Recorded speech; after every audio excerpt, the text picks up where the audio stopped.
Hello everyone, my name is Saumya and welcome back to my YouTube channel.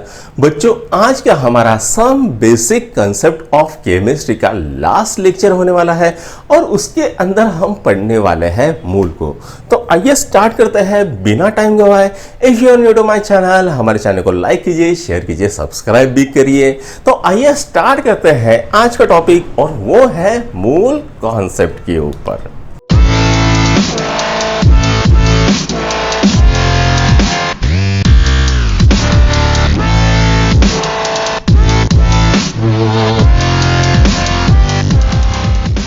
तो बच्चों, ये मोल होता क्या है? तो आपने कुछ फंडामेंटल क्वांटिटीज देखी थी, राइट? लेंथ, मास, टाइम, टेम्परेचर। उसमें एक फंडामेंटल क्वांटिटी थी और वो कौन सी थी? तो वो थी अमाउंट ऑफ सब्सटेंस। कौन सी थी? Amount of substance. ये एक फंडामेंटल क्वांटिटी थी बच्चों। इस फंडामेंटल क्वांटिटी का यूनिट क्या था? तो इस फंडामेंटल क्वांटिटी का यूनिट था मोल। तो हम कह सकते हैं मोल क्या है? तो मोल एक ऐसा यूनिट है। दूसरी चीज, मोल एक नंबर भी है। तो 1 मोल यानी कितना होता है? तो 1 मोल यानी होता है 6.022 इंटू 10⁻23। तो ये ठीक वैसा ही होता है जैसे कि आप डजन बोलते हो। अगर आपने कहा मुझे 1 डजन बुक चाहिए, तो वो आपको ला के दे देगा 12 बुक। अगर आपने कहा मुझे 1 डजन केले चाहिए, 1 डजन एप्पल चाहिए, 1 डजन अंगूर चाहिए, तो वो आपको 12 12 12 ला के देगा। उसी तरह से जब आप बोलते हो कि मुझे 1 मोल टेबल चाहिए, तो मान लो 1 मोल टेबल मैंने मांगा, 1 मोल टेबल मैंने मांगे, तो भाई कितने टेबल आएंगे? तो 6.022 इंटू 10⁻23 टेबल्स आ जाएंगे। अगर मैं कहूं मुझे 1 मोल चेयर चाहिए, तो मेरे पास कितनी चेयर आनी चाहिए? तो मेरे पास इतनी चेयर्स आनी चाहिए। अगर मैं कहूं मेरे पास 1 मोल फैन आने चाहिए, तो मेरे पास कितने फैन आएंगे? तो मेरे पास आएंगे 6.022 इंटू 10⁻23 फैन आएंगे। तो 1 मोल का कॉन्सेप्ट समझ में आ गया। 1 मोल यानी कितने होते हैं? तो इतने होते हैं। अब यहां पर ये जो है 6.022 इंटू 10⁻23, ये एंटिटीज हो गई। ये पार्टिकल भी हो सकता है, ये एटम भी हो सकता है, ये मॉलिक्यूल भी हो सकता है, ये इलेक्ट्रॉन भी हो सकता है, ये प्रोटॉन भी हो सकता है, ये न्यूट्रॉन भी हो सकता है, या कुछ भी हो सकता है। It is a pure mathematical number. तो अगर मैं कहूं बच्चों मुझे 1 मोल हाइड्रोजन चाहिए, तो 1 मोल हाइड्रोजन यानी कितना हो जाएगा? तो वो भी लिख लेते हैं। 1 मोल हाइड्रोजन, तो कितने हाइड्रोजन आएंगे बच्चों? तो वो आएंगे 6.022 इंटू 10⁻23 हाइड्रोजन। ठीक। अगर मैं कहूं मुझे 1 मोल हाइड्रोजन गैस चाहिए, तो 1 मोल हाइड्रोजन गैस। अब देखो बच्चों, मैंने यहां पर हाइड्रोजन लिखा है, यहां पर हाइड्रोजन गैस लिखे हैं। हाइड्रोजन गैस का फॉर्मूला क्या होता है? तो वो होता है H2। यानी मुझे कितना मिलेगा? 6.022 इंटू 10⁻23 H2 के मॉलिक्यूल मिल जाएंगे। अगर इस H2 के मॉलिक्यूल से मुझे टोटल एग्जैक्ट कितने हाइड्रोजन मिलने हैं, तो भाई H2 के अंदर कितना है? तो 2 हाइड्रोजन के एटम्स है, ठीक है। एक H2 मॉलिक्यूल बरोबर 2 हाइड्रोजन एटम। तो अगर मुझे पूछा जाए कि भैया 1 मोल हाइड्रोजन गैस के अंदर कितने हाइड्रोजन एटम रहेंगे, तो मैं कहता हूं 1 मोल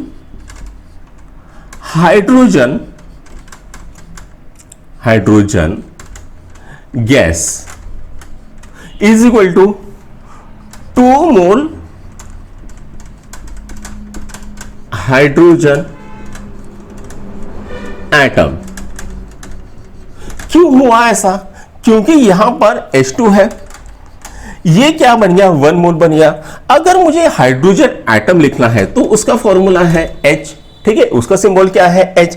तो यहां पर 1 मोल हाइड्रोजन के अंदर 2 मोल हाइड्रोजन एटम बनने वाले हैं, राइट। तो यहां पर इसको मैं कैसे लिखूंगा? 2 इंटू 6.022 इंटू 10⁻23 आपको ये नंबर मिल जाएगा। तो ये कितने हाइड्रोजन एटम बनेंगे टोटल? तो वो बनेंगे 12.044 इंटू 10⁻23 हाइड्रोजन एटम मिलने वाले हैं, राइट। इसको नोट डाउन करो सबसे पहले। तो अब मैं आगे बढ़ते हैं। जैसे मान लो मैंने 1 मोल ऑक्सीजन लिया, मैंने क्या किया? 1 मोल ऑक्सीजन लिया। तो ये मान लो मैंने 1 मोल ऑक्सीजन, मैंने सिर्फ ऑक्सीजन कहा तो इसका सिंबल है O। तो ये कितने आ गए? 6.022 इंटू 10⁻23 ऑक्सीजन एटम। अगर मैं कहता हूं बच्चों कि मुझे 1 मोल ऑक्सीजन गैस चाहिए, तो फॉर्मूला क्या आएगा? ऑक्सीजन गैस का O2। तो ये कितने आएंगे बच्चों? तो ये आएंगे 2 मोल ऑक्सीजन एटम आ जाएंगे, ठीक है। या इसको दो तरह से लिख सकते हैं, या तो इसको आप ऐसे लिख सकते हो 6.022 इंटू 10⁻23 ऑक्सीजन गैस लिखो। अब एक ऑक्सीजन गैस के अंदर 2 ऑक्सीजन एटम होते हैं, तो मैं क्या लिखता हूं? 2 इंटू 6.022 इंटू 10⁻23 ऑक्सीजन एटम लिख सकता हूं। ऑक्सीजन एटम ऐसे लिख सकता हूं, राइट। तो ये कितना आएगा? तो ये आएगा 12.044 इंटू 10⁻23 ऑक्सीजन एटम आ जाएगा। उसी तरह से अगर मैं कहता हूं मुझे 1 मोल ओजोन चाहिए, ओजोन गैस, ठीक है, या सिर्फ ओजोन लिखा तो भी चलता। तो ओजोन गैस का फॉर्मूला क्या है? तो वो है O3। तो यहां पर कितना आएगा बच्चों? तो यहां पर आएगा 1 मोल ओजोन आ जाएगा। तो ये कितना होता है? ये होता है 6.022 इंटू 10⁻23 ओजोन आ जाएगा। इसी को मैं क्या लिख सकता हूं बच्चों? तो इसी को मैं लिख सकता हूं 3 मोल ऑक्सीजन एटम लिख सकता हूं, ऑक्सीजन एटम, ठीक है। एक ओजोन गैस के अंदर 3 ऑक्सीजन एटम होते हैं, तो ये क्या हो जाएंगे? 3 से मल्टीप्लाई हो जाएगा, 3 मोल ऑक्सीजन एटम आ गए। तो इसको मैं ऐसे भी लिख सकता हूं 3 into 6.022 into 10⁻23 oxygen atom, right. ये इस तरह से भी लिखा जा सकता है। अगर मैं कहूं मुझे 1 मोल H2SO4 चाहिए, 1 मोल H2SO4, तो मुझे कितना H2SO4 के मॉलिक्यूल मिलेंगे? तो H2SO4 के टोटल मॉलिक्यूल मिलेंगे मुझे 1 मोल, यानी 6.022 इंटू 10⁻23 molecule of H2SO4 मिलता है। अब इस मॉलिक्यूल में बच्चा 2 हाइड्रोजन एटम है, एक सल्फर है और 4 ऑक्सीजन है, ठीक है। तो टोटल नंबर ऑफ एटम्स कितने हो गए? 4, 5, 6, 7। तो मैं ऐसे लिख सकता हूं 7 मोल एटम इन H2SO4, इस तरह से लिख सकता हूं। या मैं ऐसे लिख सकता हूं इसे 2 मोल हाइड्रोजन एटम, या मैं इसे इस तरह से लिख सकता हूं 1 मोल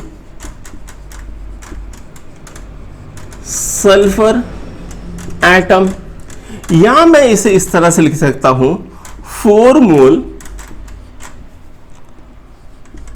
ऑक्सीजन एटम।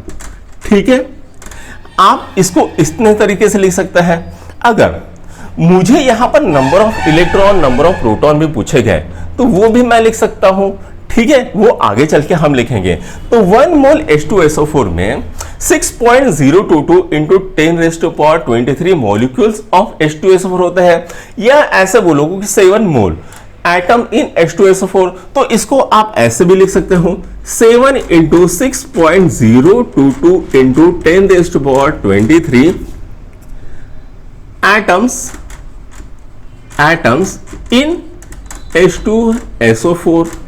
इसको आप ऐसे भी लिख सकते हो 2 into 6.022 into 10⁻23 atoms of hydrogen.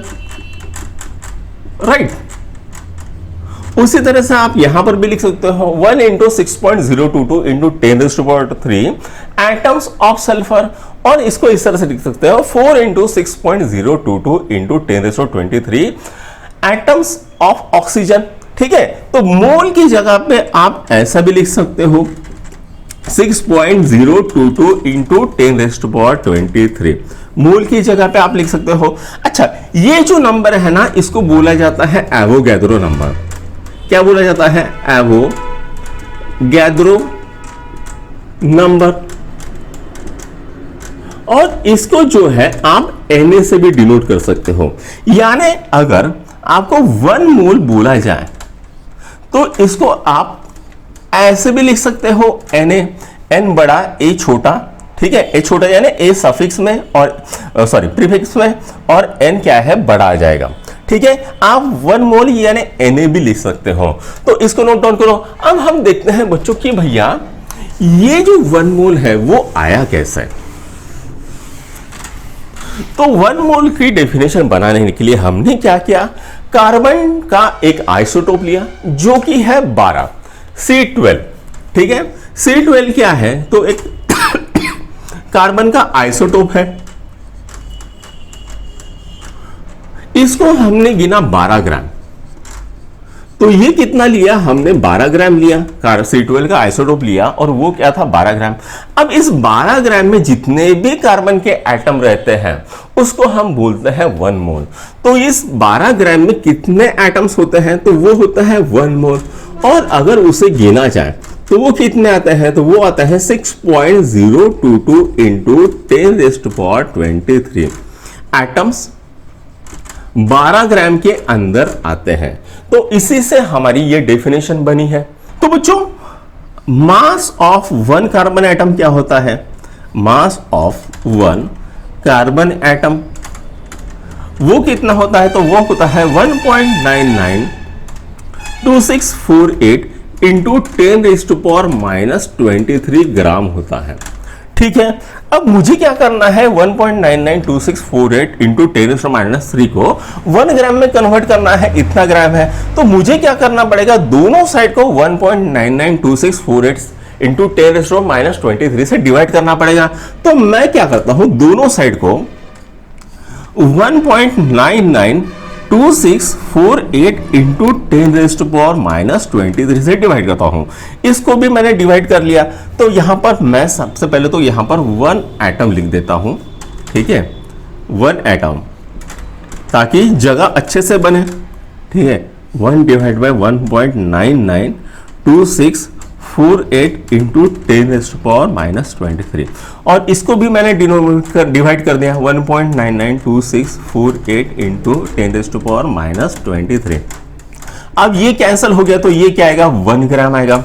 1 gram is equal to क्या होता है, 1/1.992648 into 10⁻23 atom.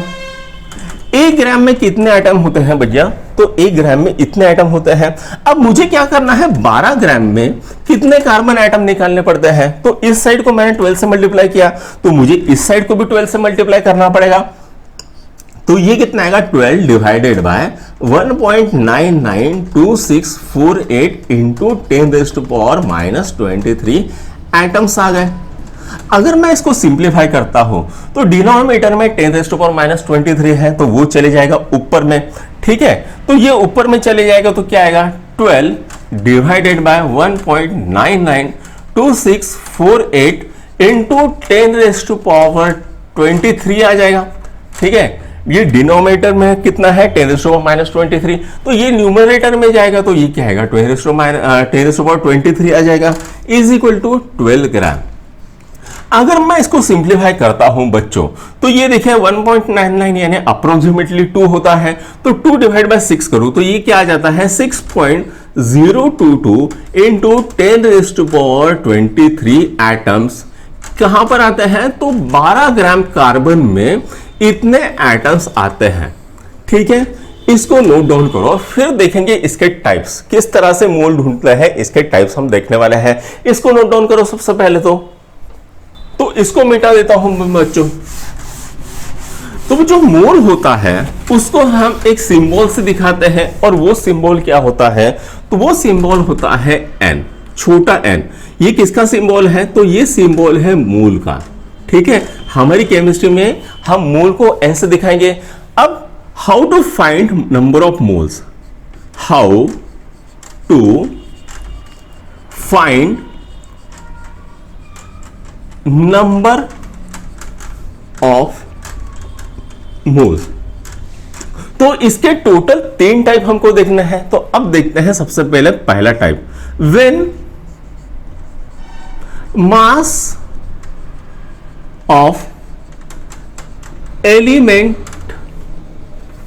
Is given, when mass of element is given, ठीक है। तो उसके लिए फॉर्मूला है बच्चों एन। एन क्या है, number of moles is equal to mass given divided by molar mass, mass given divided by molar mass. इसका फॉर्मूला क्या आता है W divided by capital M, ठीक है। W क्या होता है, मास गिवन इन ग्राम,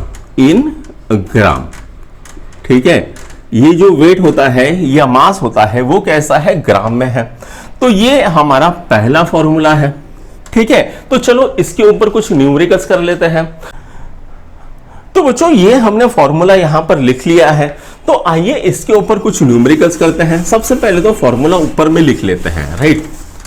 तो यहां पर n क्या होता है, तो n होता है W डिवाइडेड बाय M इन ग्राम, ठीक।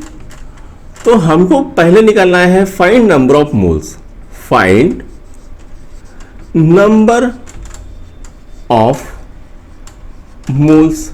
तो पहला है 12 ग्राम H2 दिया है और हमको पूछा है नंबर ऑफ मोल्स निकालो। तो फॉर्मूला क्या है, N is equal to given mass कितना है, तो वो है 12, और इसका मोलर मास कितना आता है, तो यहां पर हाइड्रोजन का मोलर मास आता है 1, और यहां पर 2 हाइड्रोजन है तो इसका मोलर मास कितना आएगा, तो इसका मोलर मास आएगा 2 डिवाइडेड बाय 2। तो नंबर ऑफ मोल्स कितने आ गए, 6 मोल आ गए हैं, ठीक है। एन की वैल्यू कितनी आ गई है, 6 मोल। दूसरा करता है बच्चों, दूसरा है 4 ग्राम H, 4 ग्राम हाइड्रोजन दिया है, तो यहां पर नंबर ऑफ मोल्स हमको निकालना है। तो गिवन मास कितना है 4 ग्राम डिवाइडेड बाय हाइड्रोजन का मोलर मास कितना होता है 1, तो ये कितना आएगा 4 मोल आ जाएगा, ठीक है। अब तीसरा करते हैं बच्चों, तीसरे के लिए हम क्या करेंगे, 2.4 ग्राम कार्बन ले लेते हैं, 2.4 ग्राम कार्बन ले लेते हैं। तो भाई N कितना आएगा, गिवन मास कितना है, तो वो है 2.4। मोलर मास का, कार्बन का एटॉमिक मास कितना होता है, तो कार्बन का एटॉमिक मास होता है 12।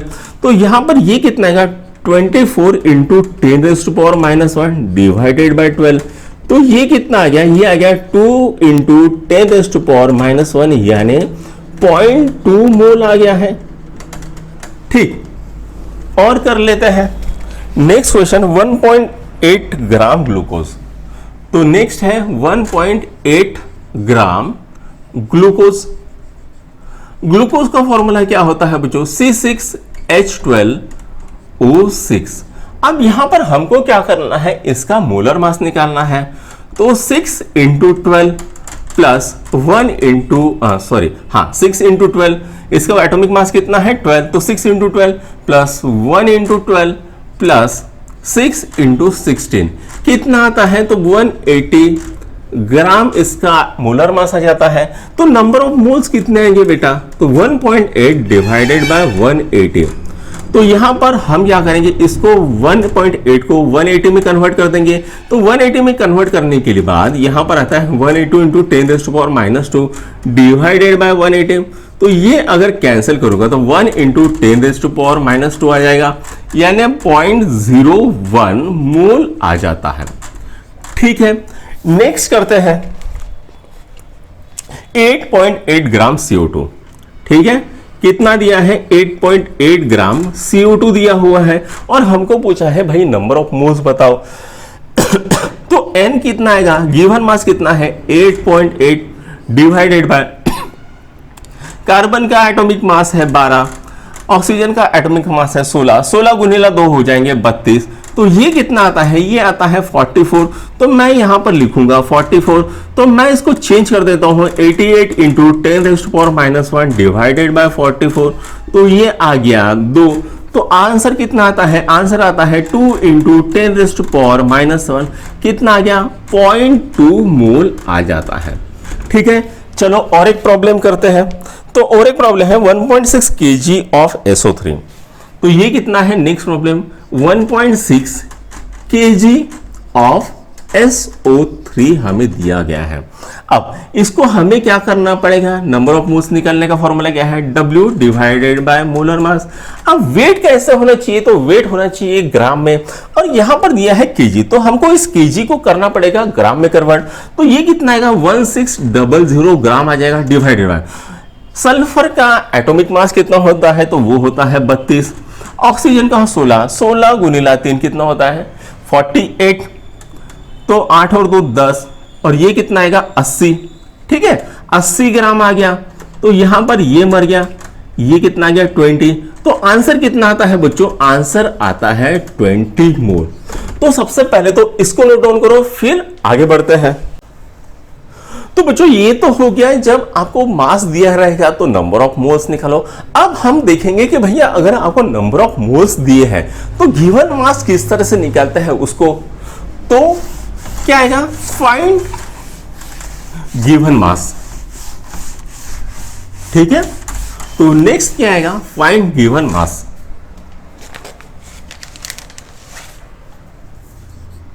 Find mass of following. Find mass of following, तो उसमें पहला क्या है, 5 मोल दिए हैं CO2 के, 5 मोल CO2 दिया है, यानी N की वैल्यू कितनी दी है, तो N की वैल्यू 5 मोल दी है और हमें CO2 का गिवन मास निकालना है। तो आइए इसको सॉल्व करते हैं। फॉर्मूला क्या है, N is equal to molar given mass upon molar mass. तो नंबर ऑफ मोल्स कितने दिए हैं 5 और हमको क्या निकालना है, गिवन मास। अब हमको यहां पर मोलर मास निकालना पड़ेगा। तो इसका कितना है 12 और इसका कितना है 32, यानी कितना आ गया 44। तो यहां पर लिख देता हूं 44। तो W कितना आ जाएगा, 5 इंटू 44 कितना आता है 220 ग्राम आ जाता है। ठीक है, तो ये हो गया पहला। अब नेक्स्ट करते हैं, नेक्स्ट है जो 10 मोल यूरिया दिया है। ठीक है, नेक्स्ट क्या है, 10 मोल यूरिया। यूरिया का फॉर्मूला क्या है, तो यूरिया का फॉर्मूला है NH2CO NH2। ठीक है, तो यहां पर N की वैल्यू दी है, N की वैल्यू है 10 मोल। गिवन मास हमको निकालना है और मोलर मास कितना आएगा वो भी निकाल लेता है। इसका आएगा 14 प्लस यहां पर आएगा 2 प्लस यहां पर आएगा 12 प्लस यहां पर आएगा 16 प्लस यहां पर आएगा 14 प्लस यहां पर आएगा 2। तो यहां पर अगर मैं इसको कैलकुलेट करता हूं तो मोलर मास कितना आ जाता है, तो ये आ जाता है 16। तो ये हो गया 16। तो हमको क्या निकालना है, अभी गिवन मास निकालना है। तो N is equal to W divided by M। तो ये कितना आ गया 10 डिवाइडेड बाय W/60। तो W कितना आ गया, तो वो आ गया 600 ग्राम आ जाता है। अगर इसको केजी में कन्वर्ट करना है तो क्या लिखेंगे, 0.6 केजी लिख देंगे। ठीक है, तो ये नेक्स्ट आ गया। अब और देखते हैं, तो नेक्स्ट क्वेश्चन क्या है, 500 mole of SO2, 500 mole SO2। तो N कितना है बच्चों, तो N है 500। ठीक है, गिवन मास हमको निकालना है, मोलर मास हमको यहां से कैलकुलेट कर सकते हैं। तो इसका कितना है, सल्फर का है 32, ऑक्सीजन कितना है 32, तो ये आ गया 64। तो 64, ठीक है, तो N is equal to given mass upon molar mass is equal to 500 is equal to given mass कितना है, तो हमको निकालना है, मोलर मास है 64। तो W कितना आ जाएगा, 500 इंटू 64 आ जाएगा। तो इसको अगर हम कैलकुलेट करेंगे तो कितना था, 5 चौक 20, 6 पंच 32। ठीक है, तो ये 3200 ग्राम आता है। तो यहां पर अगर इसको हमें कैलकुलेट करना पड़े 1000 किलो में, केजी में, तो हमें क्या करना पड़ेगा, इसको 1000 से डिवाइड करना पड़ेगा।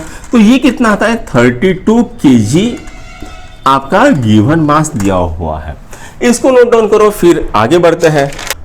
तो बच्चों ये तो तरीका हो गया नंबर ऑफ मोल्स निकालने का जब आपको गिवन मास दिया हुआ है।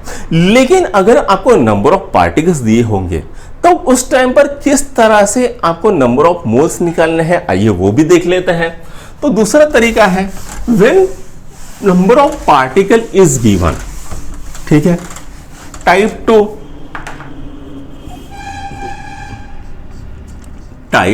2 व्हेन नंबर ऑफ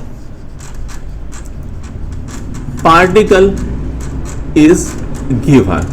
तो उसके लिए फॉर्मूला क्या है, तो उसके लिए फॉर्मूला है बच्चों N is equal to capital N upon Na। ठीक है, छोटा n क्या आता है, तो छोटा n दर्शाता है नंबर ऑफ मोल्स को।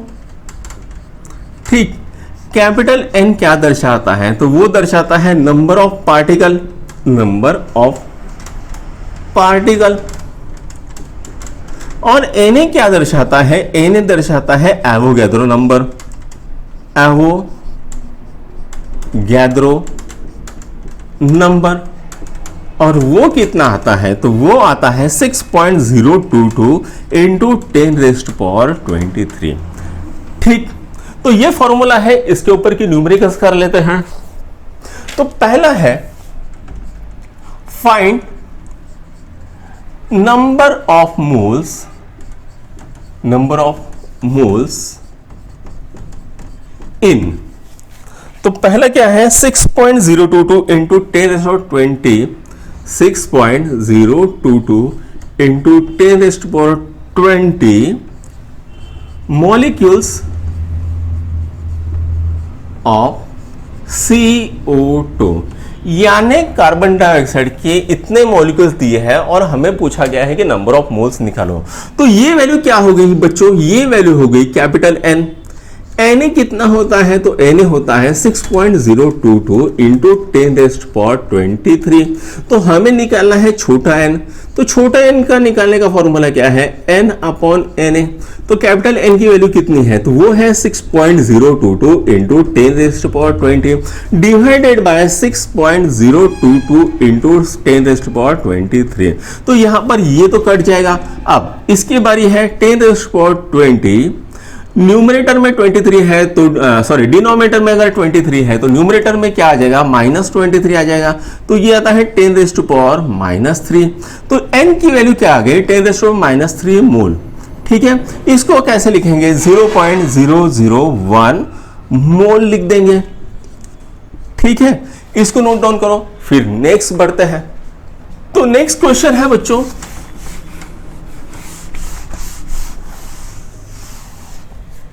find number of moles in 1.5 into 10⁻25 molecules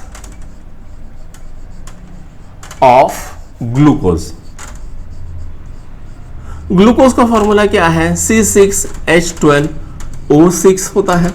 ठीक है, तो हमें n की वैल्यू निकालनी है, ये है कैपिटल N की वैल्यू, छोटा n निकालना है। छोटे n की वैल्यू क्या है, n डिवाइडेड बाय Na।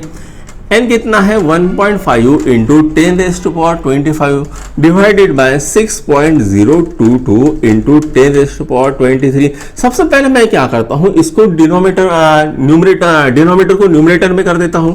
तो 1.5 डिवाइडेड बाय 6.022 इंटू 10⁻25 माइनस 23। तो ये कितना आ गया बच्चों, यहां पर ये 3 दूने 6, 3 5 15, 0.5 डिवाइडेड बाय 2 आएगा, 0.5 डिवाइडेड बाय 2, ठीक है, इंटू 10⁻²। ठीक, तो 10⁻² आएगा, तो मतलब कितना आएगा 50 डिवाइडेड बाय 2 आ जाएगा, तो कितना आता है 25 मोल आ जाता है। तो n की वैल्यू कितनी आ गई, तो n की वैल्यू आ गई 25 मोल। इसको नोट डाउन करो। फिर नेक्स्ट क्वेश्चन करते हैं। तो बच्चों ये तो हो गया फॉर्मूला जब आपको नंबर ऑफ पार्टिकल्स दिए हैं और आपको बोला गया है नंबर ऑफ मोल्स निकालो। अब हम देखेंगे कि भैया अगर आपको नंबर ऑफ पार्टिकल्स दिए हैं और उनका मास आपको निकालना है तो वो किस तरह से निकालेंगे, आइए वो भी देख लेते हैं। तो देते हैं फाइंड मास ऑफ फॉलोइंग। ठीक, फाइंड मास ऑफ फॉलोइंग। उसके लिए हमें क्या दिया है, पहला दिया है 3.022 इंटू 10⁻22 मॉलिक्यूल ऑफ CO2, यानी n दिया हुआ है हमें और हमें W निकालना है। हमें क्या दिया है, n दिया है 3.022 इंटू 10⁻22 मॉलिक्यूल ऑफ CO2 दिया है और हमको पूछा है W निकालो। तो भाई फॉर्मूला क्या है, तो n is equal to W divided by molar mass is equal to n divided by Na, ये फॉर्मूला है। अब हम क्या करेंगे, इनके अंदर इसको गायब कर देंगे, तो डायरेक्टली ये फॉर्मूला हम यूज करेंगे। ठीक है, W निकालना है। भाई मोलर मास कितना आता है इसका, तो इसका मोलर मास आता है 12 प्लस 32, कितना आएगा 44। ठीक है, तो यहां पर हमें निकालना है W, मोलर मास कितना है भाई 44। तो यहां पर n कितना दिया है, तो n दिया है 3.022 इंटू 10⁻22 डिवाइडेड बाय Na की वैल्यू कितनी है 6.022 इंटू 10⁻23। ठीक है, अब हम क्या करेंगे, यहां पर इसको कट कर देंगे, सॉरी यहां पर 1 लिख देता हूं ताकि कैलकुलेशन में आसानी हो जाए। ठीक है, तो ये कितना आएगा, ये आएगा 1/2। W is upon 44 is equal to 1 into 10⁻22 divided by 2 into 10⁻23। ये यहां पर मर गया, यहां पर आ गया 22। W divided by 22 is equal to 10⁻22 minus 23। ये डिनोमिनेटर क्या है 10⁻23 है, न्यूमरेटर में जाएगा तो ये माइनस आ जाएगा। तो यहां पर कितना होता है, W is equal to 22 into 10⁻⁻1, यानी कितना आता है, तो वो आता है 2.2 ग्राम। तो ये इस तरह से इसको सॉल्व करते हैं, इसको नोट डाउन कर लो। फिर नेक्स्ट क्वेश्चन करते हैं।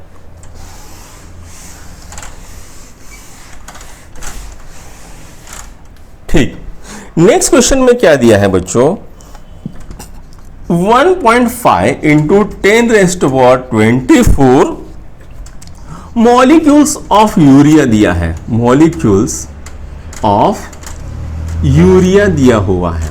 ठीक है, 1.5 इंटू 10⁻24 मॉलिक्यूल्स ऑफ यूरिया दिया है, यानी हमको n दिया हुआ है। n कितना है 1.5 इंटू 10⁻24। हमें Na पता है, Na कितना होता है 6.022 इंटू 10⁻23। हमें मोलर मास पता है, यूरिया का फॉर्मूला क्या होता है NH2CO NH2, और इसका मोलर मास कितना होता है, तो वो होता है 60। तो फॉर्मूला यूज करेंगे W divided by M is equal to N upon Na। तो हमें W निकालना है। W is equal to m into N upon N, ये फॉर्मूला यूज करेंगे। तो मोलर मास कितना है? मोलर मास है 60 इंटू n कितना है 1.5 इंटू 10⁻24 डिवाइडेड बाय Na कितना है 6.022 इंटू 10⁻23। तो यहां पर अगर मैं इसको कैलकुलेट करता हूं तो मैं क्या करता हूं, इसको इधर शिफ्ट कर देता हूं। तो यहां पर ये क्या आएगा 60 इंटू 1.5 डिवाइडेड बाय 60.22 इंटू 10⁻22, ये कितना है 10⁻24। तो इसको मैं अप्रोक्सीमेट कैंसिल कर देता हूं। तो यहां पर क्या आएगा 1.5 इंटू 10⁻24 माइनस 22, ये कितना आएगा 1.5 इंटू 10⁻2 आ जाएगा, यानी कितना आता है 150। ठीक है, तो ये कितना आ गया 150 ग्राम आ गया है। तो इसको नोट डाउन करो। फिर लास्ट टाइप देखते हैं। तो बच्चों ये तो हो गए सेकंड टाइप। अब बात करते हैं थर्ड टाइप में। थर्ड टाइप का फॉर्मूला क्या है? जब आपको कोई गैस दी है और वो गैस कहां पर है, तो एसटीपी पे है। तीसरा type, when volume of gas is given at STP.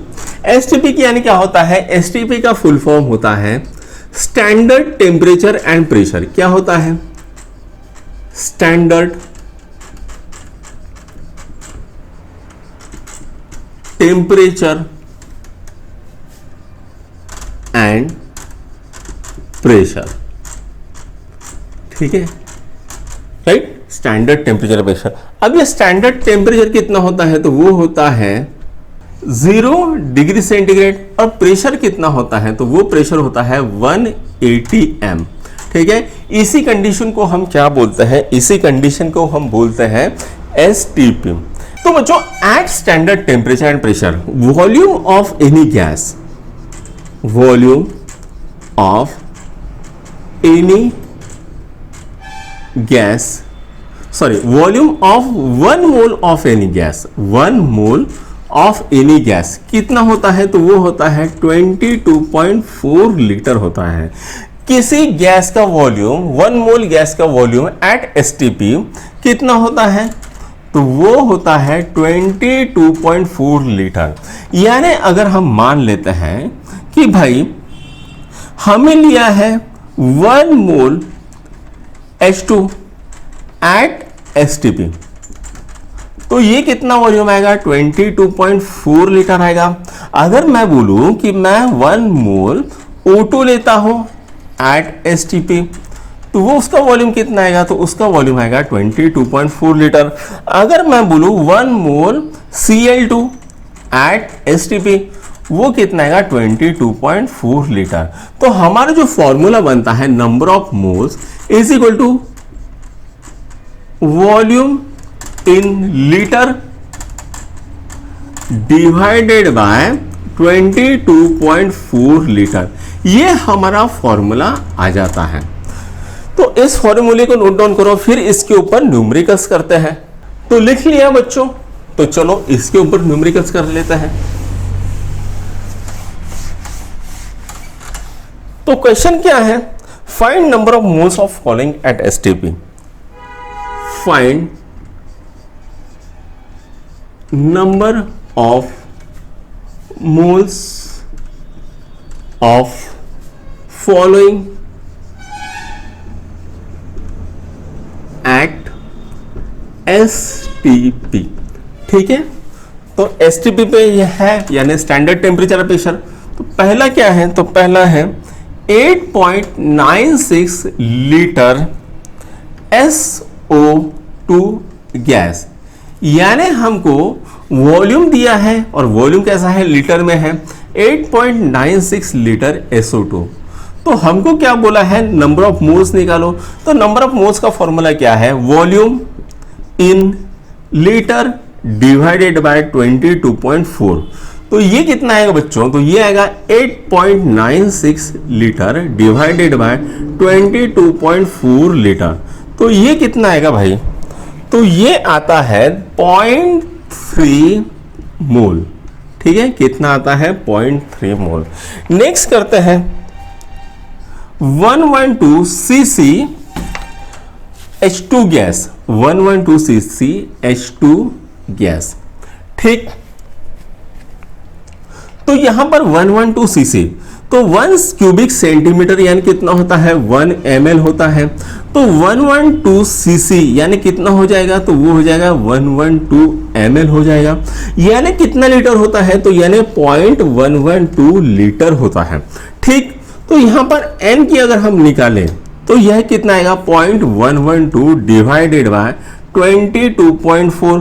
तो मैं क्या करता हूं, ये पॉइंट को इधर शिफ्ट कर देता हूं, 3 1 2 3, तो इसको भी इधर शिफ्ट कर देता हूं, 112 डिवाइडेड बाय 22400। ठीक है, 1 2 3। ठीक, अच्छा, अब ये कितना आ गया? ये आ गया 2, यानी 1/200। ठीक है, तो ये कितना आ गया? तो ये आ गया, अगर मैं यहां पर 10⁻³ लिखूं, 1 × 10⁻³ डिवाइडेड बाय 1000 × 10⁻³ लिखो, तो ये कितना आ गया? 5 आ गया। तो ये कितना आता है? 5 × 10⁻³ यानी 0.005 मोल आता है। तो यहां पर बच्चों आज का हमारा टॉपिक खत्म होता है। कैसा लगा आपको हमारा टॉपिक? अगर पसंद आए तो अपने दोस्तों के साथ लाइक, शेयर और सब्सक्राइब जरूर कीजिएगा। Thank you.